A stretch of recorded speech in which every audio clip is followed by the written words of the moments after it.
লোকসভার আরও 2 সাংসদ শিবির বদল করতে পারেন।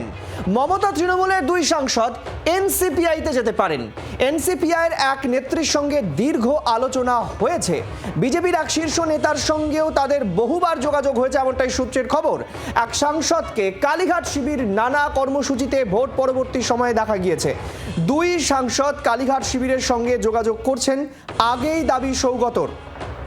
পাল্টা 2 সাংসদের শিবির বদল ঘিরে জোর চর্চা রাজনীতিতে। কাল দিল্লিতে মুখ্যমন্ত্রীর সঙ্গে এনসিপিআইয়ের বৈঠক। প্রবীর চক্রবর্তীর কাছে চলে যাব। প্রবীর, এই 2 সাংসদ কারা? আমরা তো দেখেছিলাম জেপি নাড্ডার সঙ্গে শত্রুঘ্ন সিনহা এবং সৌগত রায়, পরে তারা বলেছেন না ওটা তো সৌজন্য সাক্ষাৎ, এবং পরবর্তীতে বিষয়টা ডিনাইও করেছেন। কিন্তু এই 2 জন কারা তাহলে?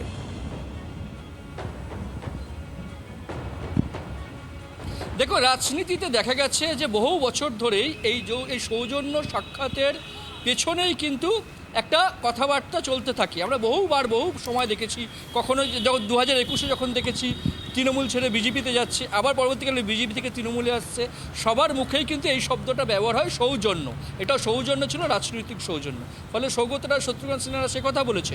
কিন্তু যে 2 জন সাংসদের কথা শোনা যাচ্ছে যে তারা এনসিপিআইতে যোগাযোগ করছেন, তাদের মধ্যে একজন মহিলা সাংসদ, মমতা বন্দ্যোপাধ্যায়ের শিবিরে দক্ষিণ 24 পরগনায় তার বাড়ি, দক্ষিণ 24 পরগনার সাংসদ তিনি।